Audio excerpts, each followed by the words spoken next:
Hi, Al. How are you? Good. How's it going? Really good, thank you. So we're really excited because we have plenty of reporters and media outlets here on the press conference. Looking forward to ask you some questions. And like I let everyone know, we want them to ask you about, of course, everything that is going on here in Mexico with the 49ers. And well, let's just welcome the outlets. Thank you everyone for joining us today for this press conference with Mr. Guido, president of the 49ers. And let's get us started by asking you, how will the 49ers connect with the Mexican audience? Well, thank you first for having me on. Second, we're really excited about the opportunity both to have Mexico as a market in which we can activate in on top of playing a game in Estadio Azteca against the Arizona Cardinals. And I'll tell you, I mean, it's been amazing. From the time we were down there in 2005 to now, knowing what our fan base is and how much it's grown in that marketplace. Now to see, our games being broadcast on FoxSports Mexico with preseason radio, getting our deal done with Grupo Formula, which, as we all know, is, 36 radio stations in 22 cities all over the country that are going to be able to hear 49ers football from our Spanish-speaking broadcast, which we've been doing here for the last couple of years. It's a really, really exciting time. And for me, I look forward to coming back to Mexico City. I was there for last year's Formula One race. So personally, I look forward to getting back into market and celebrating with all of our fans. Of course, Al. And so yesterday started the tickets pre-sale for the game at the Estadio Azteca, and it was a sold out, but for the pre-sale tickets, what can you tell us about that? Well, outside of, I'm not surprised. I guess American football, as we say, is a popular sport, and I had a feeling that the pre-sale would go well. I know that we're going to put tickets on sale for general public on Thursday. I fully expect those to sell out really quickly. I think what I've told our fans all along is, as a road team, we're the road team, that our allotment through 49ers.com is a smaller allotment than maybe the Arizona Cardinals might get. But the great news about today's ticket world is there's always opportunities to go buy, whether it be on Ticketmaster or any other platforms, if you want to go to the game. And I'm fully anticipating, I know my counterparts of the Cardinals would probably say the same, but the faithful are good travelers. And so we fully expect, or at least hope, that it feels like a home game for us. I think the only way we'll know that is when Kyler Murray steps back in shotgun formation to understand which team's a little bit louder. But we have pretty good confidence that our fan base will show up in a big way. Of course, amazing. So if you are okay with this, we can start giving the outlets the opportunity to ask you. Yes. So to start, we have Miguel Pasquel from ESPN, who is also collaborator from the 49ers, and he's eager to ask you a couple of questions. Hello, Al. How are you? I'm good, Miguel. How are you, sir? Fine, thank you. And nice seeing you again. I had the opportunity to interview back in December. Good to see you as well. Al, you were talking about the fans, and this game is very important to them. I had a couple of Zooms with a lot of fans all over the country, and they're very intrigued about the game. What can you tell the fan base here in Mexico? Which, by the way, let me tell you this fact: NFL Mexico sent us this email. Mexico City has the city with the largest NFL fan base in the whole world. That's something very interesting. So, what can you tell the fans in Mexico for the game? What kind of engagement activations are you looking for this game? Yeah, I think, be on the lookout. You can follow 49ers.com, follow NFL.com. I know there's a lot of discussions in and around that weekend leading up to the game. I think the really neat part is not just the NFL game, but we all know it's the start of the World Cup. Or maybe if you didn't, now you know that it's the start of the World Cup. And I think that the NFL is going to have activations around youth football. We're going to have activations around some of our alumni. They're going to be coming down to market with us. We have a rich alumni here as a 5-time Super Bowl champion. I know that's how we grew a lot of our fan base in Mexico throughout that time frame. So we're going to be bringing a lot of our alumni down. We're going to be doing a lot of activations in the community, both on the youth football side and on the education side.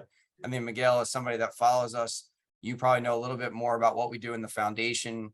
we've generated or raised over $50 million throughout our foundation. We're the largest NFL foundation out there from a team perspective. And really it's in two pillars. It's youth football, which is health and wellness, and education. And I think those are areas where we can really impact the local community, getting kids, boys and girls out to play this sport, to understand what it means, and then also to really impact the community on the education front. We know how important that is, and we plan on doing a lot of that in Mexico.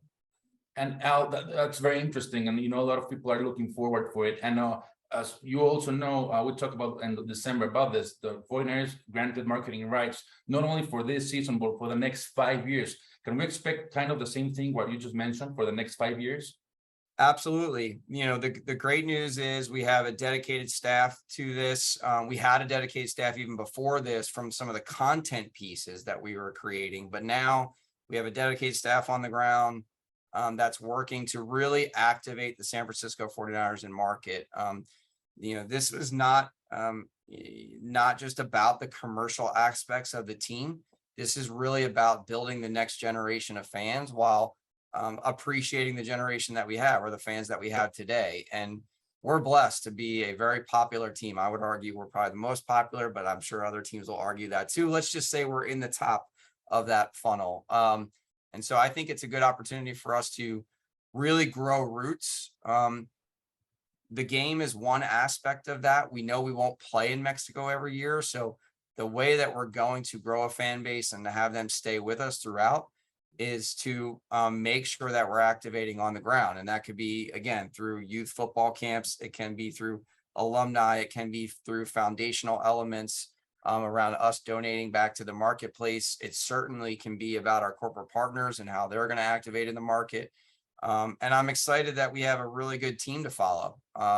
We have a young quarterback in Trey Lance, which is captivating the market on a daily basis. We already have stars like George Kittle and Deebo Samuel and, Trent Williams and Nick Bosa. I mean, these are some of the top players in the National Football League that I know our fans are going to really, really enjoy. We just got to make sure that we get them in marketplace with their helmets off so that these San Francisco 49ers fans and the broader fans of football get to really know who these stars are. Thank you, Al. Thank you, Michael. Now we have Marisol Rojas from El Economista, who also has a couple of questions. Hi to everybody. Thank you very much. Well, Guido, may I ask two questions? The first one is, being part of the international home marketing areas, those still implies capital risk for your organization? And how much is San Francisco willing to spend per year? Sure. You could argue there's definitely some capital risk.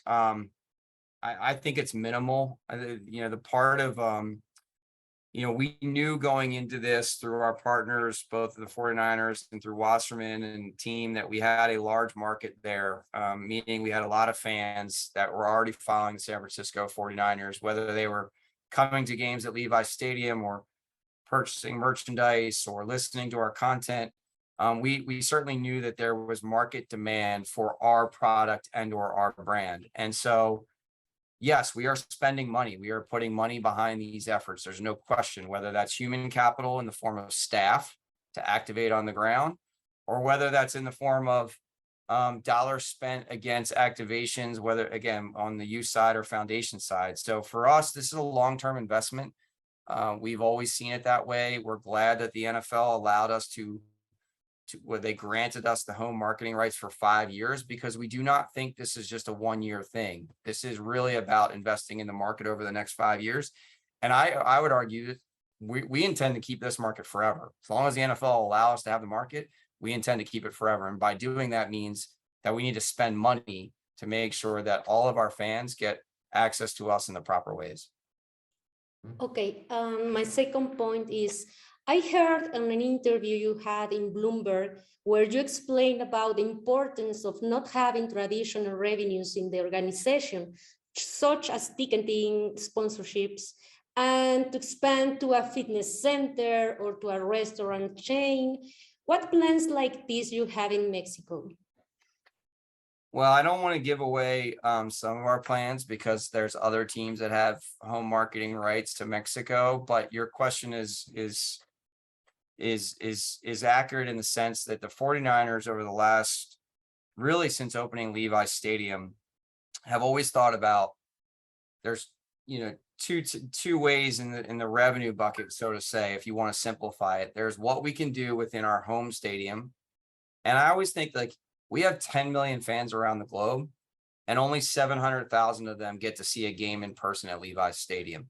So how are we thinking about, the 9+ million people that are ultimately our fan base and how we can interact? And you're right, we've done 40 different investments over the last 3 years through our venture program.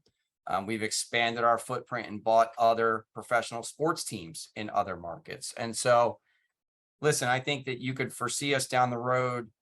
I'll give ideas. I'm not suggesting we'll do these yet, but, could we look at hosting training camp there? Could we look at brick and mortar facilities to make sure that we're on the ground? Could we look for a partnership with some of the other professional sports teams? We know all the money that's going into Estadio Azteca right now to renovate that facility and what happens there. So could there be a mashup similar to what happens in maybe the soccer world, where there's a mashup of the 49ers coupled with a local sports team? So this is kind of the flair of what we're thinking. We're not going to do this alone. We need to do this with partners. And so those are some of the ideas that are germinating inside of our walls. Plenty, thank you. Thank you, Marisol. Now we have Elias Ale from Record.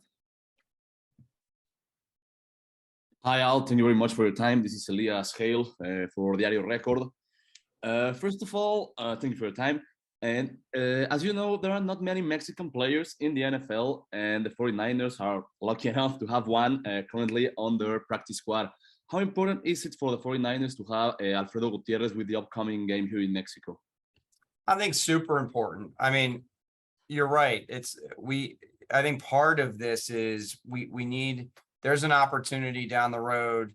We've seen what the international program has meant to the NFL. We've seen players come in. I think it's where the NFL, if you look at maybe other sports like the NBA that has a lot of international stars, I think access to the game needs to grow. And having Alfredo here and understand the market and the culture really helps us. And literally just the other night, we had a Players for Purpose event, and he was up there with George Kittle, and we were auctioning off an opportunity to come to this game for our fans. And I will tell you, let's just say it was the largest fundraiser of the evening. That package raised the most money out of any package, and that's including Super Bowl. So that just goes to show you what sort of excitement there is around this, and having someone that we can look to say, okay, how do we engage with the market? How do we understand the culture? I think what we've done here a lot is we know what we know and we know what we don't know. And the reality is we don't live in the market. We don't go shop, eat, go to school, etc. And so we need to lean on the folks that frankly do that on a daily basis to make sure that our activations are proper, they're exciting, they're drawing crowds. Because again, like, this is not a short-term thing for us. This is a long-term thing. So it's great that we have him here. Great. And the last question, as you said, the 49ers signed an agreement with FoxSports Mexico. What type of content can the Mexican fans expect? I don't know if it's maybe some insights on training or post-game footage. What exactly can the fans expect with this new agreement with Fox Sports? So right now they're going to cover our preseason games over air there. And so I know we have 3 preseason games. That's the new NFL schedule. So for those who don't know, it went to 17 regular season games and 3 preseason games. It used to be 4 and 16. I guess, unfortunately for us, they will only cover 2 games because one of those games will be on national. And so I think what they can expect is a behind the scenes view of our franchise, right? That the beauty of preseason games is you get to see a lot of the players that will ultimately be the future of the 49ers. While at the same time, it provides access to the starters who may or may not be playing in those games. So the other night, for instance, I was on the network in the 4th quarter talking about some of the 49ers. I know for the upcoming game, our general manager and Hall of Fame member, John Lynch, is going to be on the broadcast talking about our franchise. And you're going to get, sideline access to our players. I know Trey Lance did an interview. Trent Williams did an interview. And so what I would say is, look, if you're interested in the 49ers, there's a lot of reasons to watch that game. I would also say there's, if you're a football purist, one, you want to watch it for the guys that are going to make the team. And two, you want to watch it because you're going to get inside access to our own reporters and our own interviewers talking about the future of the team. Thank you very much. Best of luck. Thank you. Thank you, Elias. Now we have Chato Romero from Convoy Network. Thank you. Hi, Al. How are you? I'm great. How are you? Very good. Thank you. Thanks a lot for your time, man. I have I think a very simple but maybe deep question, this is I mean it both personally and as an organization. What is it that excites you the most about the Mexican fan base and the Mexican market? The passion, energy, commitment, right? I mean, I think we're privileged in our home market to know that, we have a very passionate fan base that shows up both here on the road. I think in my time in Mexico, going to sporting events, as I mentioned, I'm also the CEO of Elevate Sports Ventures. And so we do some work with Formula One. I had a chance to go down there for the race last year and sit with the promoters. The market is just a passionate fan base. They pour their hearts into their teams and what they love. And to me, that's unique. It's special. I mean, not to be too deep, but you asked it. I think sports is the last place on earth where you can bring complete strangers together, and within a minute or two, they're high-fiving each other. That is the amazing part of sport. And to know that we can, cross over and do that in a marketplace where we haven't been, I think it's really unique. And then the other part of it too is like for our players, right? A lot of these players, certainly some of them come from maybe lower income families that might not have been able to travel in their life. And so they're excited to even come, get their passports. You'd be surprised about how many players didn't have their passports, that they have to go through that process and then get into Mexico and enjoy it. Like, it's such a life experience for our organization and our players and our coaches. I can't speak enough about it. And to know that we're going to go there and have passionate support from fans that don't live here, it makes our players understand the gravity of the event and the league in which they play in. And so I think that part's super cool. That's great. I mean, I can personally guarantee that we will be the home team come November. And have no doubt. We should have no doubt about it.